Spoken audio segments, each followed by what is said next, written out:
എപ്പിസോഡിൽ സൈനൈഡിനെ കുറിച്ചും അതിന്റെ വിഷാംശത്തെക്കുറിച്ചും രുചിയെക്കുറിച്ചുമെല്ലാം സംസാരിച്ചിരുന്നു. എന്നാൽ സൈനൈഡിനേക്കാൾ വിഷമുള്ള, അതും സൈനൈഡിനേക്കാൾ 1000 മടങ്ങ് വിഷമുള്ള ഒരു ഭക്ഷണ പദാർത്ഥത്തെക്കുറിച്ചാണ് ഇന്ന് പറയാൻ പോകുന്നത്. അതേത് ഭക്ഷണം എന്നായിരിക്കുമല്ലേ ഇപ്പോൾ ചിന്തിക്കുന്നത്? ആ ഭക്ഷണം ഒരു മത്സ്യത്തിൽ നിന്നും ഉണ്ടാക്കുന്നതാണ്. പഫർ ഫിഷ് എന്നാണ് ഈ മത്സ്യത്തിന്റെ പേര്. വില കേട്ടാൽ നിങ്ങളൊന്ന് ഞെട്ടും.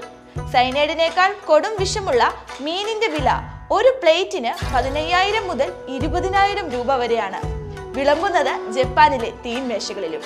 ശുദ്ധജലത്തിലും ഉപ്പുവെള്ളത്തിലും ഒരേപോലെ ജീവിക്കുന്ന ഈ മത്സ്യം ലോകത്തിലെ ഏറ്റവും വലിയ വില കൂടിയ മത്സ്യങ്ങളിൽ ഒന്നാണ്. ടെട്രോഡോൺറ്റിഡെ കുടുംബത്തിൽ പെടുന്നവയാണ് പഫർ ഫിഷ്. മിക്കവാറും എല്ലാ പഫർ ഫിഷുകളിലും ടെട്രോഡോക്സിൻ അടങ്ങിയിട്ടുണ്ട്.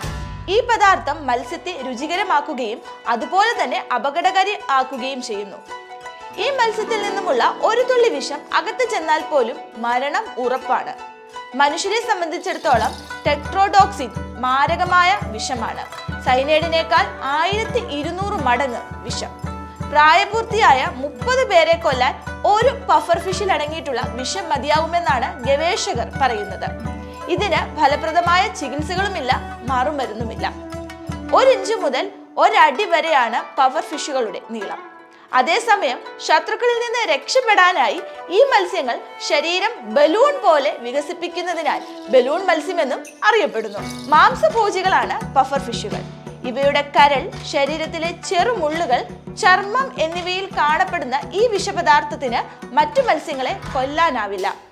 കാര്യങ്ങൾ ഇങ്ങനെയൊക്കെ ആണെങ്കിലും ജപ്പാൻകാർ തങ്ങളുടെ ഏറ്റവും പ്രിയപ്പെട്ടതും ഏറ്റവും ചിലവേറിയതുമായ ഫ്യൂഗു എന്ന ഭക്ഷണ വിഭവം ഉണ്ടാക്കാൻ ഉപയോഗിക്കുന്നത് ഈ മത്സ്യങ്ങളെയാണ്. ഇന്ത്യൻ രൂപ 10,000 മുതൽ 20,000 വരെ ഒരു പ്ലേറ്റ് ഫ്യൂഗുവിന് വിലയുണ്ട്. എപ്പോഴും ഫ്യൂഗു കിട്ടില്ല കേട്ടോ.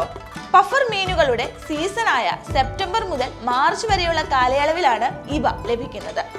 2800 വർഷത്തെ പാരമ്പര്യമുണ്ട് ഫ്യൂഗുവിന്. എന്നാൽ ഫ്യൂഗു കഴിച്ച് മരണപ്പെടുന്നവരുടെ എണ്ണം വർദ്ധിച്ചതോടെ 16-ാം നൂറ്റാണ്ടിൽ സർക്കാർ ഇത് നിരോധിച്ചിരുന്നു. പഫർ മീനുകളെ ചുമ്മാ പിടിച്ചങ്ങ് കറി വയ്ക്കാൻ സാധിക്കില്ല എന്നതാണ് മറ്റു മത്സ്യങ്ങളിൽ നിന്നും പഫർ ഫിഷിനെ വ്യത്യസ്തമാക്കുന്നതും. ജപ്പാനിലെ പ്രശസ്തമായ ഒരു പാരമ്പര്യമാണ് ഫ്യൂഗു മത്സ്യത്തിന്റെ പാചകം.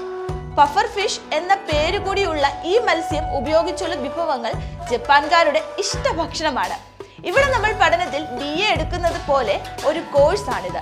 3 വർഷത്തെ പരിശീലനം കഴിഞ്ഞ് പ്രാക്ടിക്കൽ എക്സാമും എഴുത്തു പരീക്ഷയും പാസ്സാകുന്നവർക്ക് മാത്രമേ ഫ്യൂഗുവിനെ പാകം ചെയ്യാനുള്ള ലൈസൻസ് കൊടുക്കുകയുള്ളൂ. പ്രാക്ടിക്കൽ പരീക്ഷ വളരെ രസകരമാണ്.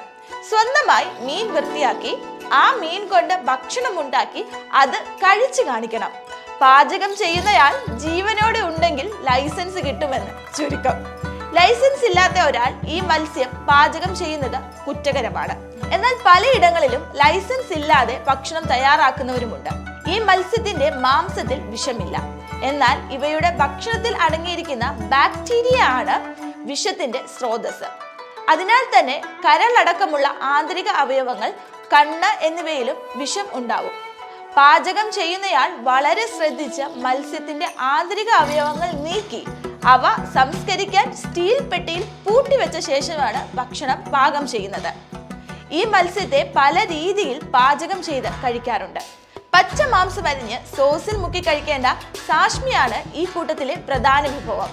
സാഷ്മിയെ കുറിച്ച് നമ്മൾ പലരും കേട്ടിട്ടുണ്ടാവും. എന്തായാലും സർക്കാരിന്റെ കണക്കനുസരിച്ച് 2000 മുതൽ 2012 കാലഘട്ടത്തിൽ 23 പേരാണ് ഫ്യൂഗു കഴിച്ച് മരണപ്പെട്ടത്. ഈ മരണങ്ങളെല്ലാം ഹോട്ടലിൽ അല്ലാതെ സ്വന്തമായി ഉണ്ടാക്കി കഴിക്കാൻ ശ്രമിച്ചതിനിടയിലാണ് സംഭവിച്ചത്. $200 മുകളിലാണ് ഇവ കൊണ്ടുള്ള ഭക്ഷണത്തിന്റെ വില.